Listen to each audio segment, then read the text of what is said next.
MS దేశీ కలెక్షన్లో కొత్త collections వచ్చాయి.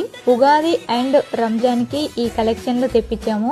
ఇవి అన్నీ కూడా అంటే ఇప్పుడు నేను చూపించే డ్రెస్సులు అన్నీ కూడా రెడీమేడ్ కాదు, ఓన్గా చేపించాము. సో ఇవి చూపించే కలర్స్ అన్నీ different colours, different models, plus అన్నీ ఒకే సైజు కాదు, డిఫరెంట్గా సైజెస్ ఉన్నాయి. ఇవే కాకుండా చిన్నపిల్లలకి కూడా రెడీమేడ్ కాకుండా కొన్ని నార్మల్గా ఓన్గా డిజైన్ చేపించి తీసుకొచ్చాము. నెక్స్ట్ వీడియోలో కిడ్స్కి చూపిస్తాను. And mom and daughter combo కూడా తెప్పించాము. ఇవన్నీ కూడా ఉగాదికి ఎక్సలెంట్గా ఉంటాయి. ఉగాదికి కానీ, రంజాన్కి కానీ, లేదంటే ఏ ఈవెంట్కైనా, ఏ ఫంక్షన్కైనా అంటే సింపుల్గా ఫ్రాక్స్, అదే డ్రెస్సెస్ ఈజీగా ఉండేలాగా తెప్పించాము. Thank you.